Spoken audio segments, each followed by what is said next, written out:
Hey folks, welcome to Rule of Law. Today I want to talk about something that used to give me a lot of trouble as a DM and which I find easier now. And that is keeping track of all of the different motivations and activities and behaviors of NPCs who aren't the focus of attention. So if you're running a quest to defeat the big bad end guy, obviously what the big bad end guy is up to is going to be front of your mind. If that's where the spotlight is, everyone's paying attention to that. But what about all of the other NPCs and groups and so forth who have motivations and have time on their hands while the players are doing one thing? What are they up to? If you don't keep track of this, it makes your world feel a lot more shallow and unreal. And there's a lot of other advantages we can get out of this, and I'll talk about that a little later. So how do we keep track of this? How do you manage all of this? And what helped me was stealing something from the game Stars Without Number. Stars Without Number has something called the faction turn, and they've got detailed rules for, statting out each particular faction, their power, what actions they can take against each other, and so forth.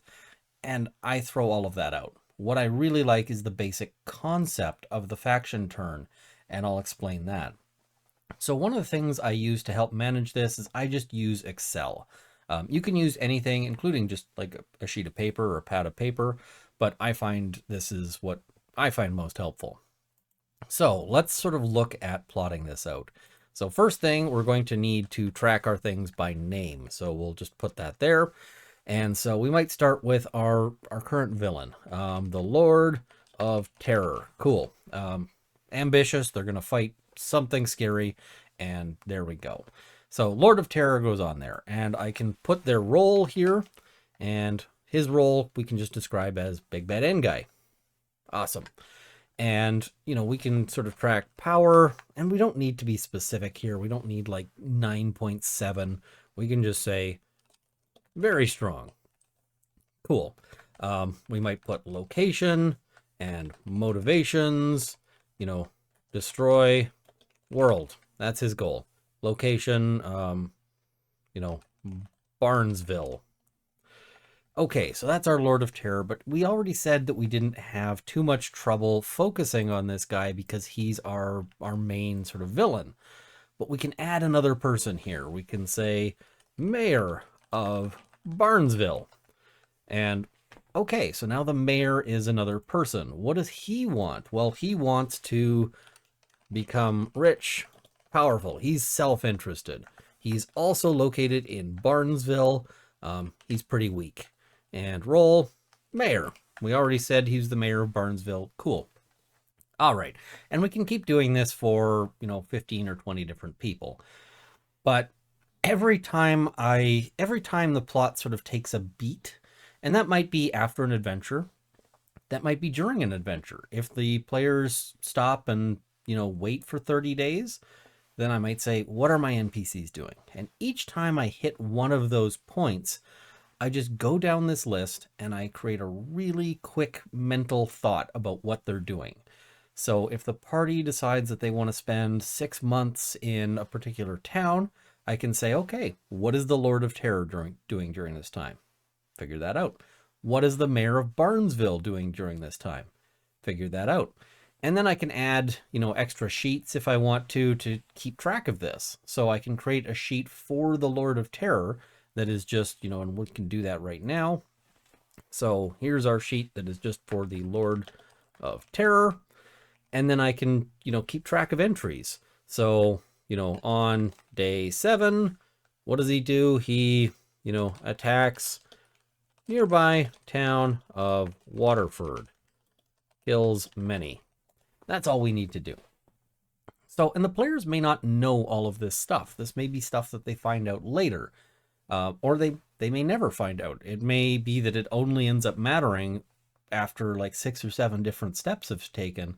And the players are like, wait a minute, how did this person get to be in the town we're in?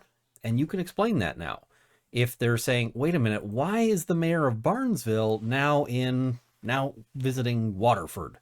You can say, well, here's the things he's been doing. And if they try to grill your mayor of Barnesville and say, hey, what's happening here?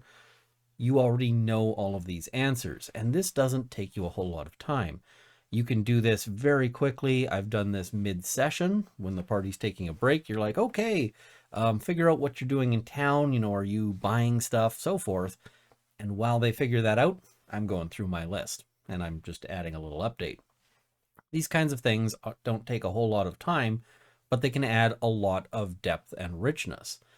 One other thing that I find really useful is if I am stuck, if I don't know what to have happen next, I will basically spin up another plate. If you can sort of imagine a person juggling plates with them on sticks and so forth, each of these is like a plate that you're juggling, and you can just start spinning another plate. Maybe the Lord of Terror has a second in command.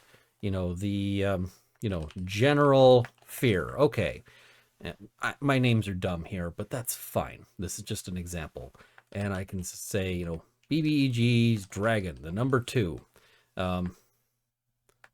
Very strong, and where is he? He is in Waterford. What is his motivations? Become the big bad end guy. So now I've got a new entry here. And now I can say, okay, the second in command, I'm going to start keeping track of him. What's he doing now? Well, he might be about to betray the Lord of Terror because he wants to become the new Lord of Terror. And so now that I've got him on my list with a sort of separate set of motivations, each time I keep track of what everyone's doing, I'm going to pay attention to what he's doing, and maybe his actions will be in line with the Lord of Terror, or maybe he will work against him. I can start adding all sorts of different groups here. I can say the Merchants Guild. What are they doing in response to all of this chaos? Now I've got a new actor and a new entity. And pretty soon you end up with a world where everybody is moving. Everything is dynamic and changing. And this has a whole lot of advantages. As I just mentioned, it can be one of those things that can really break you out of that spot of, I don't know what happens next.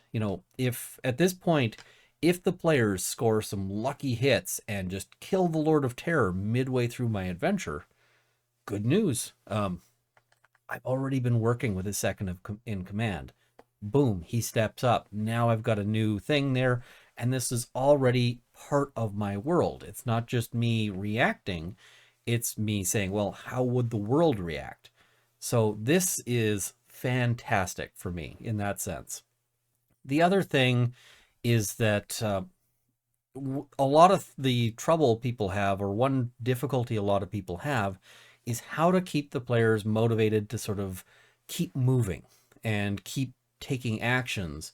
Why can't they just take forever on this dungeon? Well, they can if they want, but all of these different entities are going to be moving and working to obtain their own goals, and that may cause all sorts of trouble. The Merchants Guild may not be sort of particularly dangerous, but maybe they can get in, maybe they can make things worse in various ways. The mayor of Barnesville is probably not going to be the big bad end guy ever, but there's all sorts of things he could get up to that might cause trouble. This can also mean that the players have to take some interest in politics. If you've got multiple political figures and they decide they really like one, but they also don't like another, well, they've got motivations to take steps there. So all of these things I think are really fantastic. I have found that this makes running my games easier, and it makes the games feel more like a real world and less like something that is sort of artificial. Players will start saying, oh, well, what's so-and-so doing now? What can we get an update on what's happened with this person? And it's really nice to be able to answer those questions and to have ready answers for it. So this is something that I've found to be really helpful. It can also mean if you have, you don't need to just put like antagonists on this. Everybody who is helpful to the players can also go on this. So when you have somebody who has been like a quest giver in the past, say this, wise old sage they met in the woods, throw them on here. What is the sage doing? And so that sage that they met at level 3, and was helpful for getting them out of a jam can suddenly show up again at level 7 because you haven't forgotten about him. He's on this list. He can have been working in the background like Gandalf through this whole time, and he can show up to deliver some cryptic clue like saying, hey, there are 5 9s, and the players have to figure out what the hell that means. And all of this is just so much easier once you've actually got this and just are keeping track of it. So to sort of sum up the basic things here, everybody who might be sort of a mover or shaker can go on this list, and you don't have to add them all at once. You know, it's perfectly fine for the players to encounter the Merchants Guild or the Mayor and not to put them on the list until you feel like it. But whenever you're in doubt, you can add an entry to the list and start somebody else with new motivations, or you can pull a previous person off of the list or sort of pull them into the foreground and, you know, okay, the Merchants Guild is now really screwing up. You got to step in and do something about this. You can also sort of just keep track of this in ways that allow you to sort of, the other really fun thing is when you find that your different entries on your faction list are going to start coming into conflict. And some of these you may not have ever sort of expected until you start doing that math in your head, that thinking about it. You know, okay, the Merchants Guild and the Mayor are going to have a dispute over what happens with this forest. The Mayor really likes this forest because it's near his house. He likes the view. The Merchants Guild would like to log it. Cool. Now they're in conflict, and now the players have they have an opportunity here. Which side do they want to support? Why do they want to support them? That kind of thing. When does a faction turn happen? It happens anytime there's sort of a suitable plot beat. And, you know, that's probably not going to be midway through the players being in a dungeon, although it might. If they get captured and thrown in cells and, you know, spend some time in there, you might say, while they're locked up, what are the different groups doing? But usually it's going to be sort of downtime. It'll be between sessions, those kinds of things. Doesn't take long to do this. You just go through the list and just something simple. What is everybody doing? Write it down. So that's kind of my thoughts on this. I find this to be really useful. It's one of the things I really like.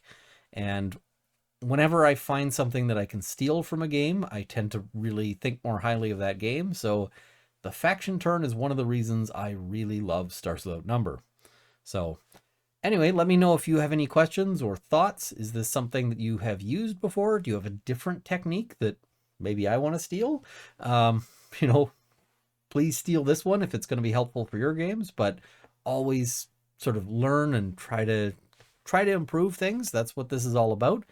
So let me know, and I'll see you guys next time.